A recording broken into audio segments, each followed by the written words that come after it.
Hi guys, so today I've got Stuart with me. Stuart is a hard-working teacher. He's also a member of ABC Fitness and is actually one of our EBT members, meaning he gets all the boot camps and stuff as well.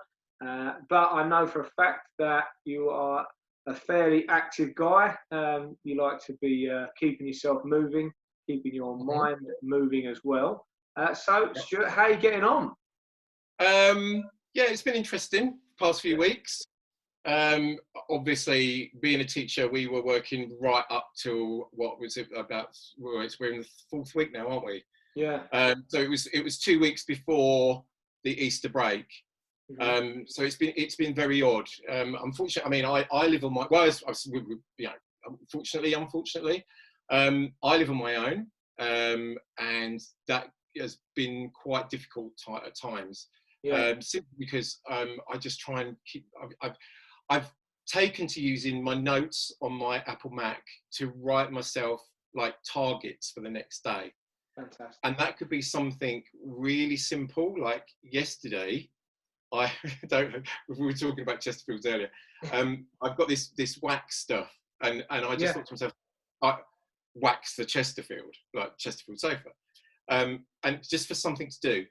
And so that I've got little targets, or it'll be like, I don't know, put the rubbish out, clean the bathroom, really clean it, like top to bottom.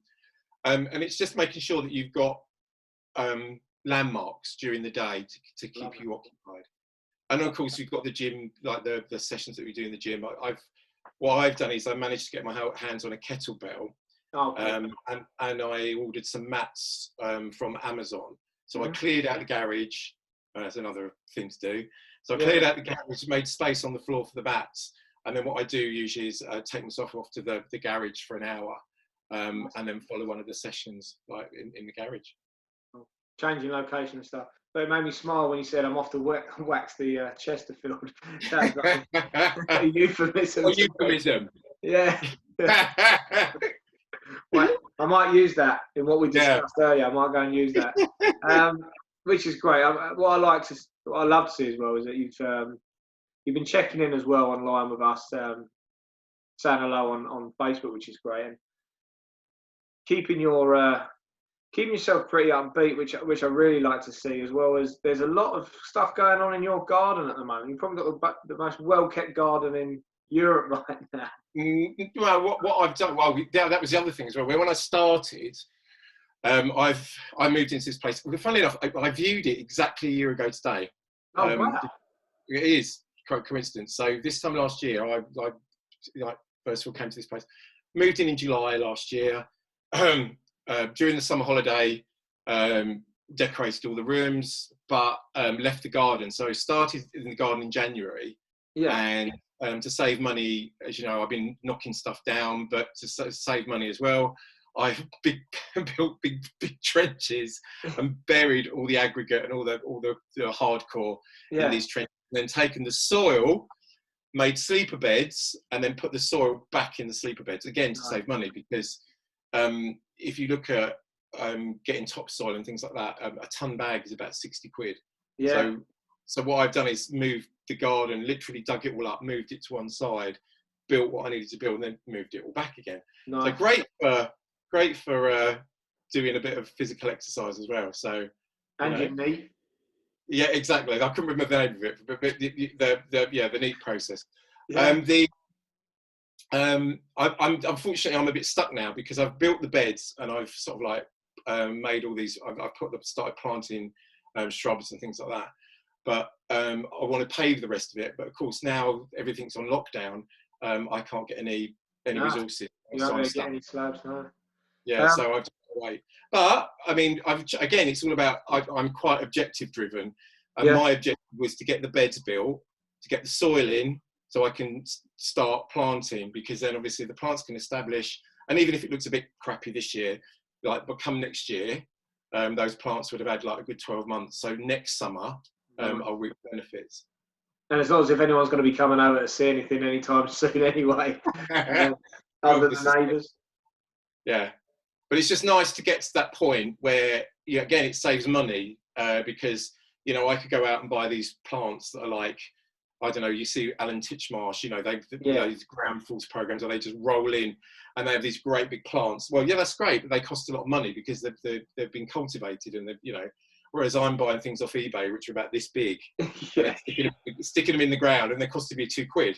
And it's like, yeah, that's fine, because I know in next year they will be this big, you know, your 20, 30 quid versions. So I mean, I had this idea because I've got a little bed across the back. So we've got split level garden here, and then we come up a bit and we've got a bit of raised decking at the back with a little, I don't know, like a little hut which you meant to sit in, which no one ever sits in. So I don't even know why I've got it. And we've got a little bed at the back, and I thought, oh, you know what? A wall of bamboo would look great there. You know, as you see, when you see the pictures of bamboo, that's how you think it's going to look, don't you? I thought, all right, okay, so if I can buy some bamboo seeds, that'll grow in no time. Well, don't even bother with bamboo seeds. They're just impossible. I must be the only person that doesn't know how to grow bamboo. But yeah, that was a nightmare. Then I thought, okay, I'll buy some. Then I found black bamboo. I thought, oh, that's going to look great. I then went to go and view what bamboo actually looks like, and it's just bush, isn't it? It's the massive. Yeah. I think it's so. I mean, I've got things like ivy, and in my last house, I mean, I bought, you know, you buy ivy or things like wisterias, and they start off like little twigs, but you have to give them about 4 or 5 years to establish. You know what I mean? Which is fine. You know, again, it's, you know, just don't expect to go out into the garden like and it's Jack and the Beanstalk the next day. Like, you know what I mean? It's not going to happen. I think I probably. I think I don't have the patience for it. So we just we did the opposite. We just put fake grass in.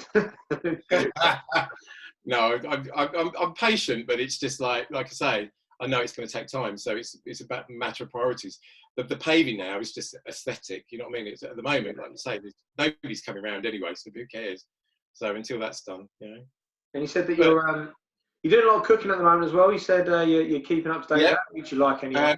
I went out this morning and bought a load of ingredients. I'm running out of things to do because so again, to make it a bit more interesting rather than cooking the same old food, I've got these books by the Hairy Bikers. And they're really good books. The reason why I like them is they're simple recipes, they're low fat, and they don't rely on ingredients like, you know, just ridiculous. You can buy off the shelf. They're easy to follow recipes. So I've sort of like went through the book this morning, wrote down a big list of things I needed to get, and I've just, you know, put it in the stock cupboard so that'll keep me going for the next few days, and it will teach me a few new things. So, you know, so that'll keep me occupied. And I've got all these, like I say, I've got all these movies behind me and series. Yeah, well, we did talk about that before this, but there's serious DVD collection. Just quickly though, going back to the Hairy Bikers, they've had to go low fat, haven't they? Because one of them was pretty much told he's going to die, didn't he? Because he'd been eating so much. I'm laughing. I know, terrible, isn't it? No, but they are really good books. I just find them, you know, and it does say on the cover that one of the first one is a million seller, which doesn't surprise me. Oh wow! So so just looking at those, really, just going through those. I think I've bought enough for about 5 meals. And again, what I tend to do, because I live on my own, is I'll have, say, like about a third of it or even less, and then I'll just freeze it and put it in the freezer. So so you know, you can enjoy it again like later in the week or something. So talk to me about your collection behind. Yeah. So I wouldn't even know how many are up there, but any idea?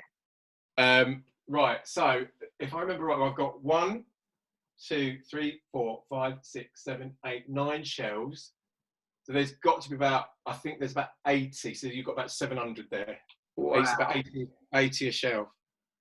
Oh, so are they split into genres alphabetically, or is it just all launched up there? Right, they're split into, right, have you heard of Steelbooks?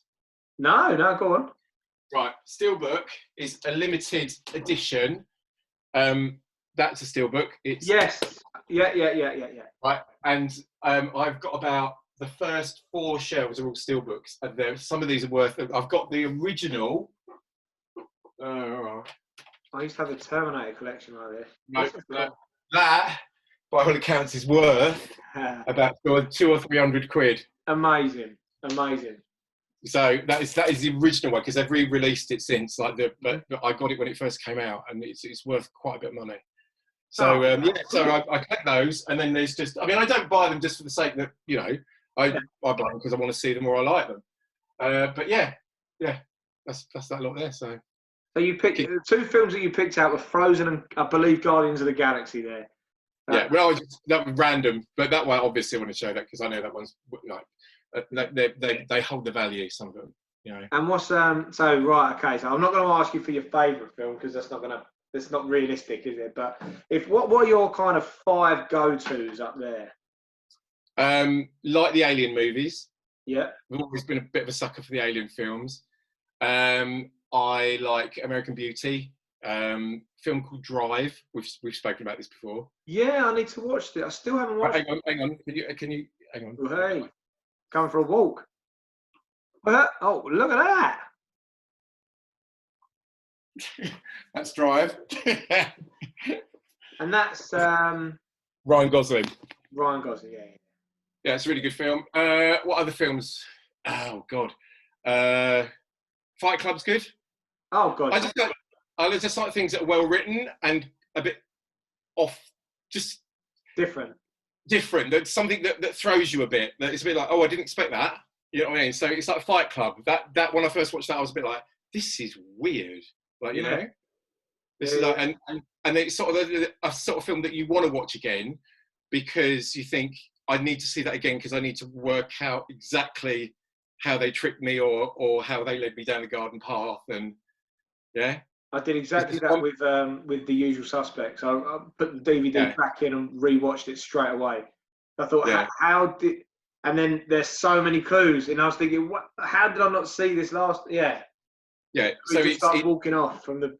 It's not only just about enjoying the film because you know the aesthetics of the film. It's about admiring how the writer put it all together and like led you up down the garden path or led you to think that way. It's like American Beauty. Yeah.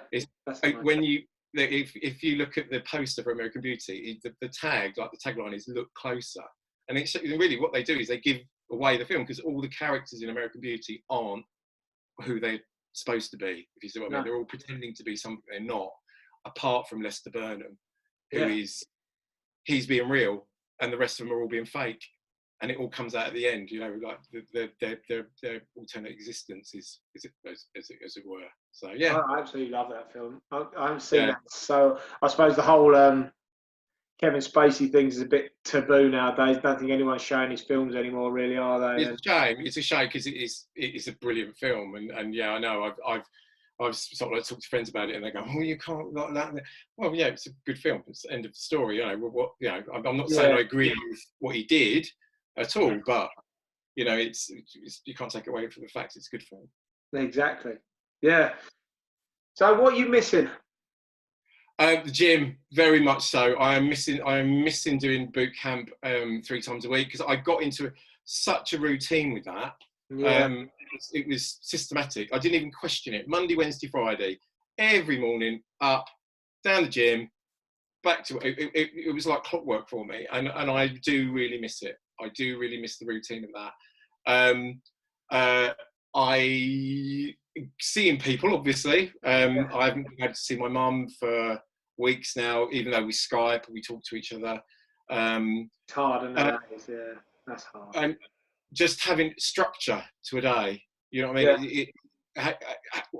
What I think is going to be very interesting when this all ends is, you know, we all like a bit of time to ourselves and to do things and to, you know, but this isn't a normal situation, and it isn't a case of like, you know, I'm within at the moment the 2 weeks Easter holiday, but it's not that. It's like because I can't go out, I can't do what I want to do. You know, I can't, you know, go to the gym. I can't go and see my mates. I can't go to a pub. You know, it's weird. It's just very strange. So, yeah, I miss, and I'm quite a social animal anyway. I like talking to people, and I like, you know, I'm missing work simply because, again, the routine. You know. Yeah. And I do wonder how it's all gonna go back to normal, if at all. You know, I wonder how they're going to reintegrate this. But again, rather than driving myself crazy, I'm just taking one day at a time. Yeah. and trying to, and hence going back to the thing about the notes and just leaving a note for myself, right, to do tomorrow. Just, right, okay, these are really strange times. It's not going to last forever. But this is what you need to do, like, on a daily basis to keep yourself sane, is just have a little structure of what you're doing the next day, and that's as far as it goes. I like that. Because otherwise, Small wins, small wins, small yeah, wins. so all the time, little small targets. Because if I want to get the garden paved, well, that's not going to happen. So I'm just going to wind myself up. So if I set myself an objective of getting the garden finished, well, that I'm on a hide into nothing. So I'm just going to sit there, getting wound up, getting upset. It's not going to happen. So I think to myself, right, now you need to look at the things that you can achieve, small term targets, to make yourself feel better. And it's funny, I was watching a thing about, I don't know where I was watching it. I mean, obviously, loads of time to, and it was something to do with the army. This guy was talking about the army, and he was talking about setting objectives. And he said, what they get you to do in the army is every morning, the first thing they get you to do is make your bed to perfection. Yeah. Have you seen that? It's the make your bed. Yeah, he wrote a book about it, and it's yeah. And it inspired me, and I just thought, right, well, get up, make your bed, and then go and look at your list and start achieving. Start looking at the things that you need to achieve to make yourself feel better. I love that, man. So it's not as simple as that. It's just like, keep it simple. It's like the things you've said, and Russ has said about, like, targets and things like this. Is I think it's just keeping things very simple, and the simple. Like I say, you can go for these big adventurous targets, like, say, finishing off your garden, or I don't know, laying paving at the front of your house or whatever. And it's just like, well, look, it's just going to end in frustration. So at the moment, I'm just trying to keep it all down. Keep it all very simple. I love that, man. Like, start with the simple stuff, the easy stuff, and stuff that's then going to set you on the right path. Because I don't know who said it, but they say that the way you do anything is the way you do everything, right? So, if you're going to make a half-assed job of one thing, you'll probably 9 times out of 10 realise that the same people that do a half-assed job there will do a half-assed job everywhere. Whereas if you're going to do something, do it right, and then everything else you do after that will be right as well, because you'll put the same effort in, which just builds the momentum towards getting what you want out of life. But in all honesty, if I am honest, I have had my down days. I have had days when I've just sat on the sofa, staring at the ceiling, like, contemplating life and getting cross with myself. And that's where these lists started to come in, because I thought to myself, right, this is because you are procrastinating. You're just sitting there, going into yourself, thinking about my marriage that failed, thinking about my previous boyfriend that didn't work out, and sitting there beating myself up. And I'm thinking, right, no, you've got to stop all this, because this is not healthy. So it was about, like, okay, right, you just need to keep yourself busy during the day. And so that's where, like, say, the lists and the targets, and then the going off, like today, buying the food. It's just little wins, just to make yourself feel better. Okay, well, I've just made beef stroganoff. Never made beef stroganoff in my life before, but I'm going to do it today.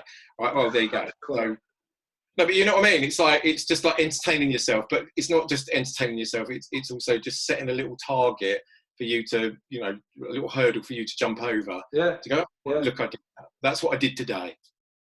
And that's what we do. Stroganoff, though? Did you actually make the stroganoff? No, I'm doing it tonight. That's what I'm saying. That's what. Oh, that's today's. I thought you were giving an account. Okay, so that's today's. Yeah. So yesterday was lasagna, which I've made before, which I knew. I had all the stuff in the fridge for lasagna, because, like I said, I'm trying not to go out. Obviously, this is the name of the game, not to go out very much. Yeah. So I just thought, right, got up this morning, got the recipe books out, looked at about 4 or 5 recipes, wrote down a list of all the ingredients I needed, fill up the fridge with all this stuff, and over the next few days, I'll just work through these recipes. Oh, I love that, mate. Oh, fancy beef stroganoff now. That sounds like a great idea. Oh, brilliant. So, I love that, mate. I love that, yeah. So, yeah, it's just a case of, like I say, I think being on your own is, I pity people. I mean, it's interesting, because, funny, somebody posted on Facebook last night, I'm about ready to kill my husband, he's doing my head in, and I think the challenges I face being alone are the opposite for people that are in couples or with families, Yeah. because I've got too much time on my hands, being alone, not being able to communicate with anybody, whereas those people have got no privacy. So I crave what they've got, and they crave what I've got. Yeah, but I'm in the same position. To be honest, none of my family are actually driving me insane. To be honest, I mean, we have our moments, but I wouldn't say that.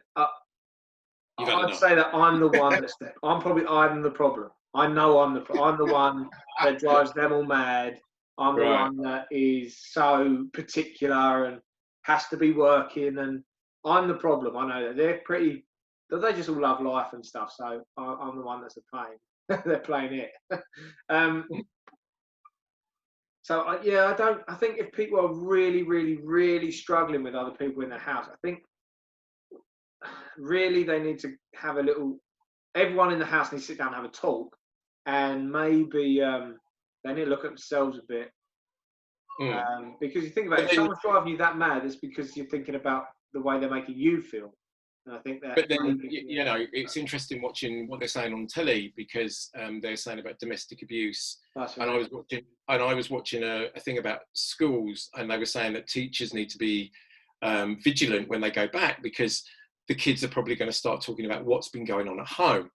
And, God knows what we're going to hear. It could be that mum and dad have been beating 10 bells out of each other, or taking it out on the kids. Yeah. So it's going to be an enormous pressure, possibly for us, following up things that have happened to the kids while they've been in isolation. So it's going to, especially, without putting too fine a point on it, the kids that I teach, because they come from quite a poor and disadvantaged area. And, what you've just said is, you're an intelligent guy. You can think, oh, hang on a minute, I'm getting a bit pissed off here. Okay, I need to sit down and talk to my tribe and my family and work this out. Some people aren't like that. Some people haven't got the intelligence. They're like, poof, and they'll go and land somebody. And that's the problem, is not being able to process or to deal with being that close to your loved ones for that amount of time. Well, they say that anger is the fear you display in public, isn't it? And I think so. Like I say, it's a lot of people are they can take themselves off, or like you say, you've got your man cave, you do but some people haven't got that. And also, you think about people on low incomes, and they might be living in a very small flat or no garden, and that's going to be hard, and that's another thing that's helped me get through this. Is I think to myself, God, you count your blessings. You are employed, you have got a job, you've got your health, you've got your friends, you've got your films, you've got so much going for you, and you've got nothing to worry about. It's just your life is on pause at the minute, and that's just something you've just got to accept, but why. So I always look at things from I can't help it, I always try and look at things from a business point of view. I don't know, I think I'm pre-programmed to do it. I've done it ever since I was a kid. Try to monetize any problem. What problems can you see that there's going to be a huge call out for when this is lifted? You've already said one there about the issues with the kids having stories and after going through a world of problems. What kind of problems do you think you're going to find? What I personally, or society? Everything. So, within your own field of expertise, and then what other predictions you may have that we're going to have to all come together and try and rectify. I don't know how they are going to get everybody reintegrate, or get everybody back out. It concerns me, because they're saying, there was news reports saying, oh yeah, but it doesn't spread amongst the kids. It's not, they're not such a, and I'm like, yeah, but I'm not a kid, and I've got to teach them. So I'm putting myself in the line of fire, which is okay. It doesn't, there's not such much of a worry, but I'm just thinking to myself, but some of these teachers go home and they've got families, and are they going to be willing to do that? I don't know. Um, what I'm seeing on the news at the moment is a lot of nurses and doctors are being infected and are dying. And I'm thinking to myself, well, that's going to cause a big gap, in skills and experience in the nursing profession. So I wonder how that is going to be accommodated. People's mental health. I already, not that, I think I'm coping quite well, but I am a bit nervous about going back to work, if I'm honest, because I've spent so much time on my own now. I think I'm going to find it a bit difficult for a bit. Like, you know what I mean? It's going to be unnerving, and especially doing what I do, because it's a bit like going from hot and cold, like really, going from sitting in a room on your own, like all day quiet, going into a classroom of screaming kids. Is like, whoa, like, like it's just bang, and you're back in the room. And it's like, I'm not sure, I might have to speak to my employer and just say, look, I don't know how we're going to do this, but I just need to maybe have a few days, maybe a reduced working. I don't know. It's just, at the moment, the prospect of doing it scares me a bit, to be honest. It's like, going back to that, just like that, like it's, or we have reduced class numbers. But then saying that, it might work itself out, because before we left, there were so many kids. I mean, I have classes of about 30. More than 50% of them weren't there. I mean, we're talking like each class, I mean, I probably had 10, 15, because the mums and dads weren't letting them go to school because they were frightened. Yeah. So maybe when it's lifted, you might get the opposite happen initially, where they won't let them back, and until they think it's safe, which is their prerogative. So maybe that's the answer to that problem. But this is the whole thing. It's the unknown. The unknown. Nobody knows. And it's, like Keir Starmer was looking at the new Labour Party leader. He's, trying to take the government to account. And I'm totally not a Conservative fan at all. But I do feel sorry for them in the respect that, look, this is uncharted territory. Nobody's done this before. Yeah. And he is demanding, which is his job, like as a leader of the opposition, is demanding like a plan of how we're going to get out of this. And I'm thinking to myself, well, I wouldn't like to write it, because it's like, like, how? What do you do? Like, I am surprised that there isn't a global decision. There isn't. The UN should be discussing what's happening, right? Because this is a global pandemic. I don't understand why each country's got, well, we'll go back. I think they should be right. This is what you do. This is what worked in Wuhan. This is what everyone needs to do for this to get back. So I don't know why everyone's coming up with their own idea when the world can work together, right? Right. Trump, right, is really, I know, it's really obvious what's happening with Trump. To me, like, it doesn't take, first of all, he will accept no blame for anything that he does anyway. But he's got an election coming up in November, right? And if you think about the sort of people that are going to vote for him, okay, they're going to be your working class, that's who he appeals to. Now, if you're working class, Joe in America, it hasn't got a job, can't put food on the table, they're not going to vote for him. Okay, because they will blame him, right? Yeah. So that's why he wants to get, and this is my opinion, I think he wants to get all of them back to work as quick as possible. Doesn't care about who lives or dies, to be quite blunt, because if he gets them back to work and they start to overcome the problem, come November, I'm all right, Jack, I've got a job, I'm putting food on the table for my family, I'll vote Trump. Yeah. He's thinking of himself, basically. Of course he is. Scary. It is scary, and I agree with you. I think it should have been, but when you're working with people like Trump, who's a wild card and a maverick, and will just go off and do, and that's being nice. Like, I mean, I could use other words, but I'm not going to. That's right. Siri's kicked in now. Joining in. You're not going to. Yeah. I mean, to be honest with you, he's the worst person that you could have in this situation, because he's just totally self-centered. And he doesn't think of, this withdrawing from the World Health Organization. I mean, what a stupid thing to do at this time. Yeah, after it's finished, then review it. But not now. Like, it's like when everybody needs to pull together and find the solution. I mean, the money that they're talking as well for the US, I think they said it's 500 million a year they put in the World Health Organization, and they're Mm. going to put 30 trillion into the economy. Now, when you look at that, that 500 million is, I can't even put anything in the context of how little it is compared to that 30 trillion. Well, it's like, I know, to use a metaphor, it's a bit like, somebody standing there in front of you having a heart attack. What do? Do you sort that person out, or do you start going, you've been feeding him far too much fatty food, I blame you. You know what I mean? Yeah. You don't do that. You actually sort the problem out, right? Afterwards, then you can analyse out his pocket. I've done my bit, and then walk off.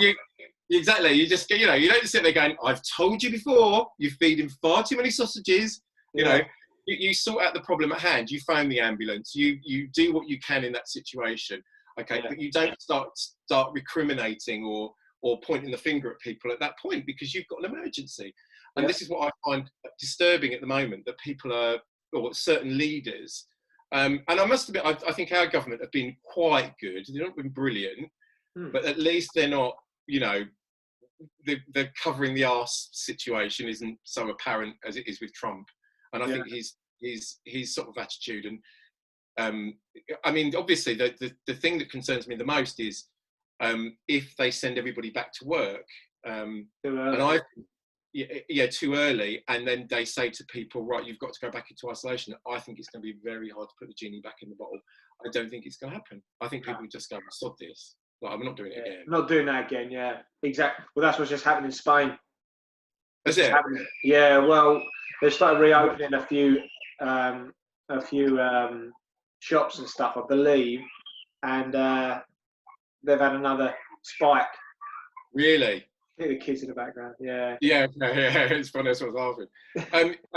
And I think this is where I think a lot of governments are going to be very hesitant to put people back together too quickly. Yeah. And the thing that I've just read before speaking to you was, well, one of the leading scientific advisors over here has said that social distancing will go on for a very long time. So long, in fact, that until a cure for the virus can be given. So I'm just thinking to myself, well, how the hell are they going to? And they're saying that could be months. So it's like, how the hell is it people are going to carry on? I mean, it's just going to be really strange. What is it? It's the 6th. I'm just checking my watch still today. It's just the 16th. Oh, it's there. 16th of April today. That would probably bring you guys into the other end of the summer holidays. Yeah. Well, we were, before we left, my experience, and I was shocked. I was really quite surprised, because I thought, oh yeah, it'll be. I predicted that the 2 weeks leading up to the Easter, they would probably end it there, because the kids were all saying to me, oh, when do you think they'll? And I said, they won't do it. I said, because they'll want to take advantage of the Easter holiday. So I said, I reckon it'll be 2 weeks, and that's what they did. Fair enough.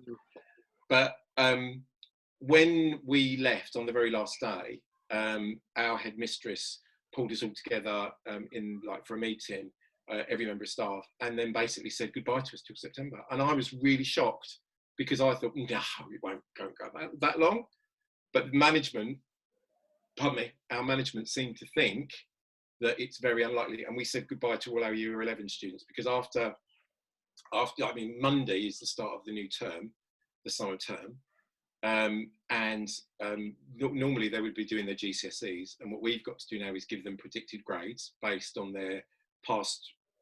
We do tests. Wow. Yeah. So they don't take their GCSEs.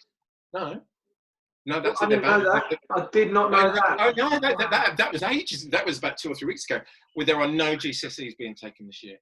What we've got to do, and it's quite funny, because I teach a lot of bottom sets, and they will go into the exam and they just don't write anything, because they're naughty. They just think, oh, fuck this, I'm not doing it. Yeah. And so I said to them before we left, I said, you do realise that you'll probably get a predicted grade. And a lot of them are going, shit, I didn't write anything on my last exam paper. I'm like, well, can't help you there. They can always do, I suppose, when it's open, they can always apply for retakes, right, or something like that. No, they can't do it, because it'll be massive, won't it? You think about it, all the kids are going to be like, oh, I want another go. Yeah. It would be administration nightmare. Or And pay, then, pay to do them, and can't then you? how do you benchmark that as well? You do Of course. assessments You've got to because grade them against each other, haven't you? yeah, exactly. So you've got one set of students that have done an exam, and you've got another set of students that haven't. Wow. Then that's not fair, is it? That just wouldn't work. Because you go to an employer, oh, I did my GCSE, I actually sat the exam, right? And then you've got another person comes in and says, well, I was in that year, but I didn't take my GCSE, but I've got a grade Wow. 9. That's unreal. It is. So one of the jobs that we've got to do when we go back on Monday, or when I start, is I've got to start gathering evidence, because what it will be done, it'll be like evidence based. Because I mean, it's great for teachers. Oh yeah, little Johnny's got top marks. Yeah, well, obviously you can't do that. But Yeah, I of want to course. start putting together evidence for submission to exam boards of what that person has achieved and the evidence that supports it. Wow. But yeah, no, your whole year group, and what's upsetting for us and the kids is, you imagine our year 11s, we've been putting pressure on them like crazy, like to revise, to and all that work we've done, because it's not just a year's work. It's when they from year 9 we start reading texts in English. We start reading Jekyll and Hyde, Blood Brothers, Macbeth, poetry, war poetry. So over the past 3 years, they've done all this work. Okay, nothing really. If you think, well, I say nothing. They've got the assessments that we've done up to date, but all of it is training them for the big exam that happens in year 11, and of course, nothing won't happen. They don't get to do it. It's scary. It's sad, isn't it? But the other thing as well is, of course, is your years that you've got at the moment, like your next year, year 10. To your 9s and 10s, they're now missing out on the texts that we should. Yeah. I mean, sure, we're setting them work and saying to them, this is what you need to do for the. But a lot of the students I teach, they don't do the bloody work when you're in front of them. What makes you think they're going to do the work when they're at home? A lot of them won't do it. So how long until? Can you see any changes virtually if this goes on longer? Can you see there be like a transition to a form of virtual teaching at some point? It's something I'm happy to do. What we're doing at the moment is we've got a program called Show My Homework that we set. What I've done is I've automated it so that I set all the work on there every day. But like everything else, as you know, assessment's really important. So getting the work. That's right. Sorry. My daughter's just come in and she's naked. Hold on. Oi. No. So I'm not looking. I'm looking away. No, that's right. Because foolishly, but not very often, but I sometimes forget to lock the cave. Right. One of those days, and yeah, she's running around with her bum hanging out. It's happened to you. It's happened to you. Somebody comes in at the end of your bed naked. You see? Yeah. Always remember to lock your door. There you go. Lock the door. So this was a conversation you guys haven't seen, so don't worry about that. Yes, it's very scary and upsetting for the students. I mean, I suppose. I mean, one of the things I know that my because again, like I teach a lot of bottom sets, they are going to turn around and say, and for which I really haven't got an argument for, is they will turn around and say, well, what's the point in doing all this? Because look at what happened to last year's year 11. They didn't get to sit their exam. And I know before we even get that is what they're going to say. And it's like, look, it was unprecedented. That never happened before, but the chances are it won't happen again, and you will sit your exam, and you can't take that attitude. So not only is it that they've been disadvantaged because they've missed that period of time, and my students need me there to be on their case.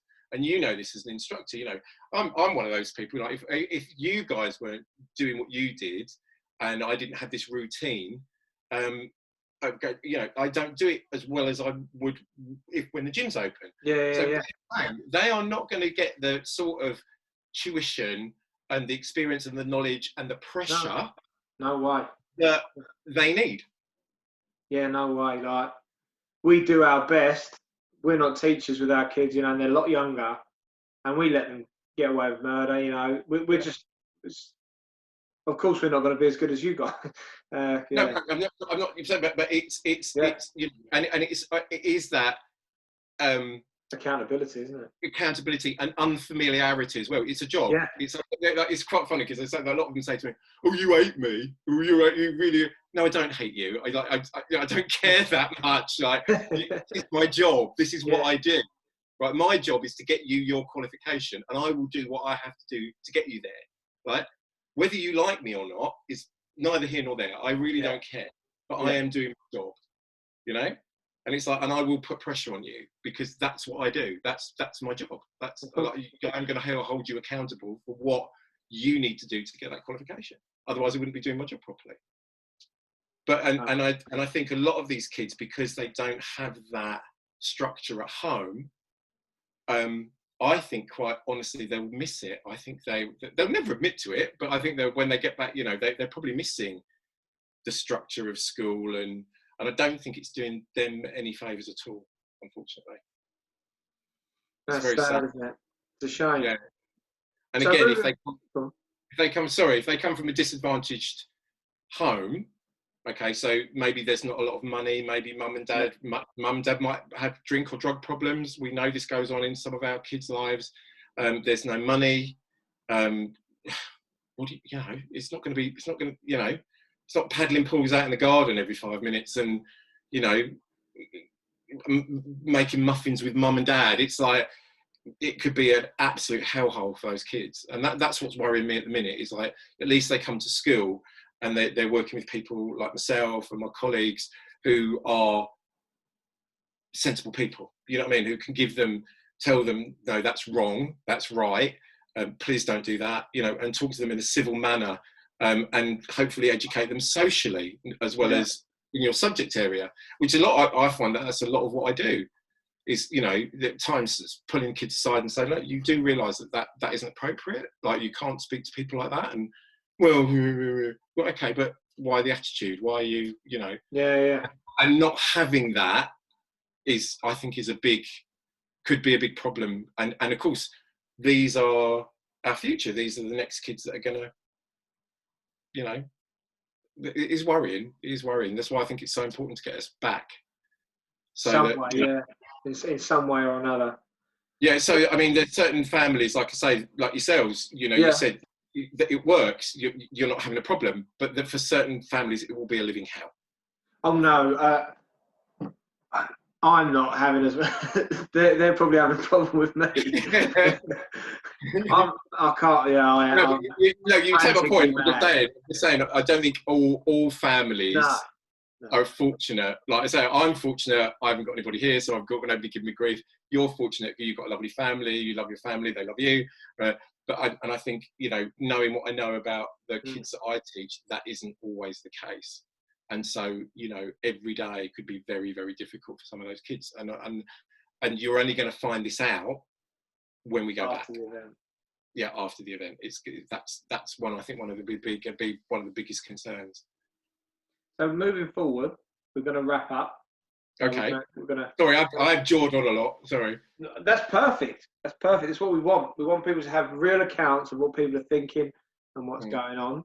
Now, you've already given me an absolute belter of piece of information, and I'm going to recap on that. And that is to set yourself a small little task a day, or just start the day right.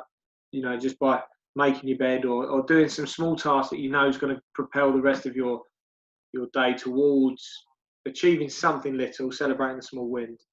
Yeah. What else? A little bit of advice, or a little bit of a pick me up can you give to other people watching this right now?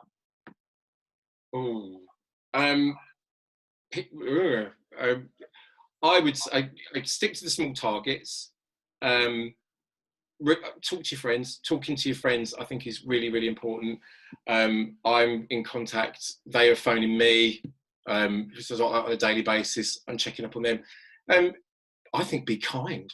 I think at this moment in time, I think, you know, it is strange circumstances. And I think people just need to give people that bit of slack. You know what I mean? It's like, there are times, for example, the other day, I said I went into a bit of a black hole and I started thinking about my past relationships, and I phoned up a friend, and I was like, look, I know I'm being stupid. I know I ditched Jack because he was a pain in the arse, and, you know, I loved him, but it wasn't going anywhere. And, you know, and I'm thinking of phoning him and trying to sort it out.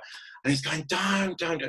And I mean, he could have just said, oh, for fuck's sake, Stuart, like, you know, grow up. Like, you know what happened. You're like, but he wasn't. He was really kind, and he was like, and he listened. And I think that's it. Just give people a bit of room. You know, be kind.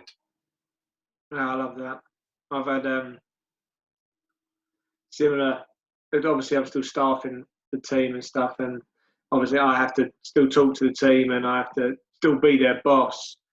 So sometimes I have to have all hard conversations, which necessarily wouldn't be hard, you know, in the gym or in the work environment where they're working with what they've got. Sometimes it's not working, or something needs to be changed, and sometimes they're being a bit lazy, or sometimes they're being amazing. Depends on where they're at.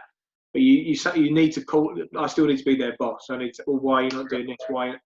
And you never know what's going to be down the end of the phone. You know, it could be just like, I couldn't get out of bed, you know, or this isn't an example, but, you know, it could be that kind of thing, you know.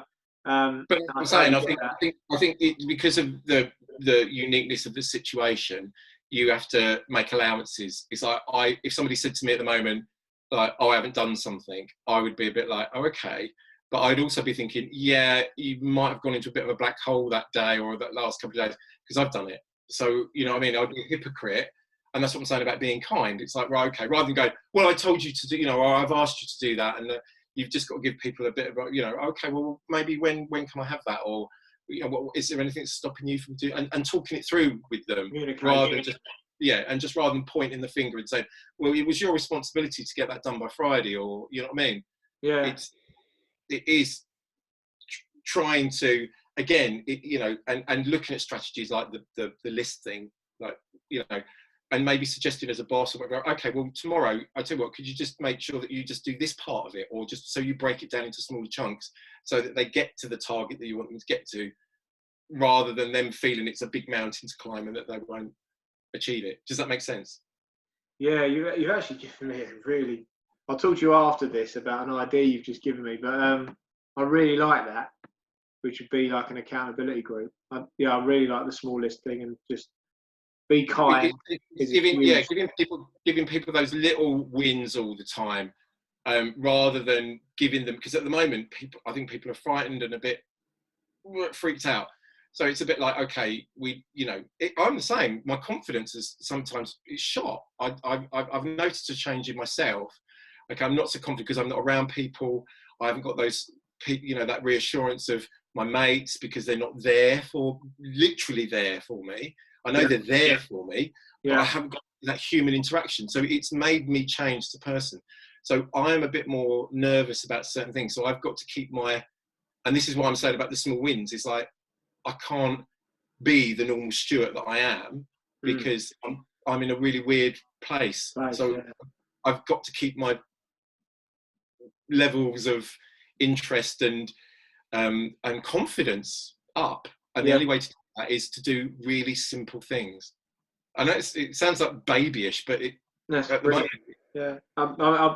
of people I spoke to have said not the same thing, but have ideas along that chain of thought. So when this is all over, then, mate, you're not allowed to say the gym. What's the first thing you're going to do? Right. Okay. Sorry. Anecdote. Without putting too fine a point on it, I've got a friend called Gemma. She's my teaching assistant, and I have 2 apps on my phone, and she calls them my little dogs, and they're called Scruff and Grinder. And I'll leave it there. You're gonna go make new friends. Yeah. Fantastic. I'll leave the door open. Well, look, I'm going to wrap that up there. All I'm going to do, we're going to carry on talking, but I'm going to press I'm going to press All pause right. for this lot. So you stay on the line. And Okay. so that was, to be honest, that was great, mate. Thank you so much for sharing that. Thank Very you. honest and very, very enjoyable. Hope you guys enjoyed that, guys. So you'll see below here whatever necessary links that we can associate to this little chat, we will put in the comments bar below. If this has resonated with you guys for watching, please let us know and press that share button, or in the comments below, just write what you enjoyed about this. And again, be kind. The next thing as well, if you do want to get in touch with myself and want to have a little one of these chats or one-to-one, talk about your experience whilst in lockdown, we are looking for people to talk about their experiences, but more importantly, if you do feel like you have a voice that needs to be heard during these times, please do get in contact. You can get in contact with me either in the comments below or on Facebook. Stuart, thank you so much, mate. Thank you, Jerry. It's been great, and I hope you enjoy meeting new friends. And I'll stay on the line. I'm going to keep talking to you, but for this lot, we'll see you soon. Thanks.